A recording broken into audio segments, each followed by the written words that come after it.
I am here with Ronnie Battista, who has been in the experience design business his whole career. He has worked across a variety of industries and professional services organizations and currently leads an experience lab at the insurance leader Chubb. And I'm really excited, Ronnie, to talk to you today about the role of experience design and what it means for strategy and growth leaders and why it matters. So would love to just start with your perspective on, what have you seen around the focus on experience design and that connection that it has to growth? Well, great to be here. Thanks for having me on. I think to me, in my career, I've seen of course, a direct line of sight. Let's just start with the basics. No business exists without a customer, right? So the strategy for a business is to get somebody to buy something, because if they don't buy something, so how do you get them to buy something is you understand who they are and understand that they are not a monolith. So you might say, we're going to go after 36 to 48-year-old women, or we're going to go after this demo. That's great, but they're all very different. And the more that you understand who they are, where they do, what they do, why they do it, what motivates them, these are the elements, especially in a multi-channel world where we are bombarded with information all day. When you can understand what these people are, you can build something, a product, a service that actually addresses what they want. It is the most fundamental piece of strategy. Is no business exists without a customer.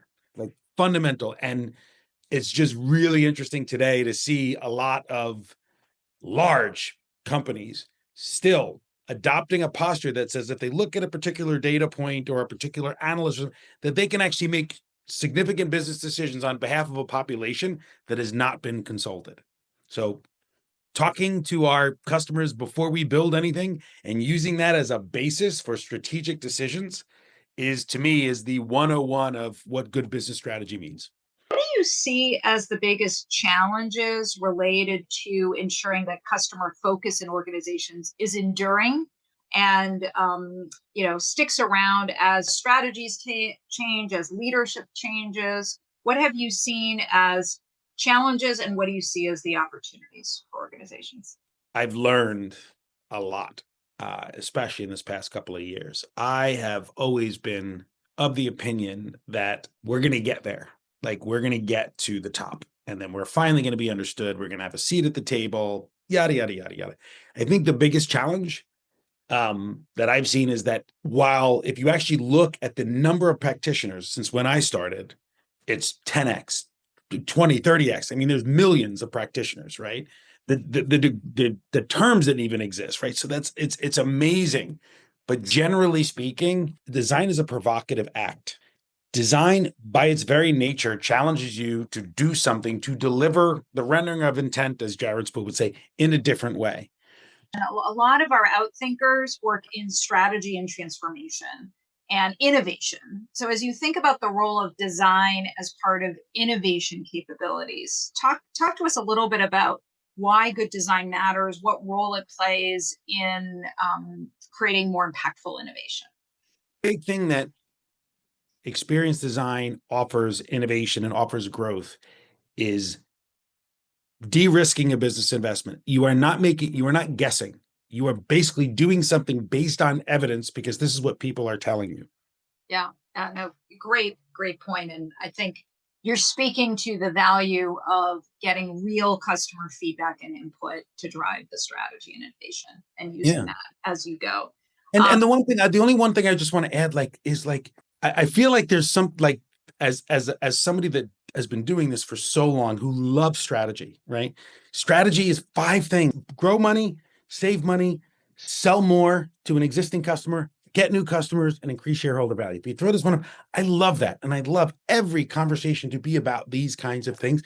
But if I could talk to these folks, I would just say, how convinced are you that you think whatever idea you have isn't worth talking to somebody about? I feel like sometimes they're looking at us, when I say, can we go, if we're going to be doing this for nurses in freestanding medical centers and how they actually administer vaccines, can we go to a nursing center and talk to them? Great. Any final sound bites or topics we didn't cover around key pieces of advice to someone sitting in the strategy seat as they're thinking about being successful in their growth and innovation?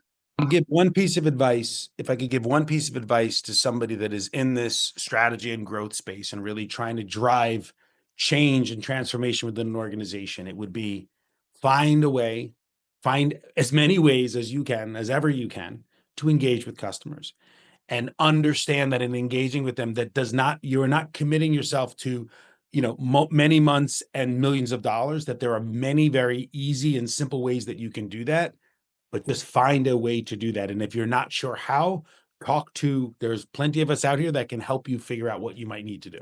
Thank you. This was great, and appreciate your advice and unique perspective that really can help accelerate strategy and innovation and transformation. So thank you so much. Thanks. I appreciate it. It was great to be on.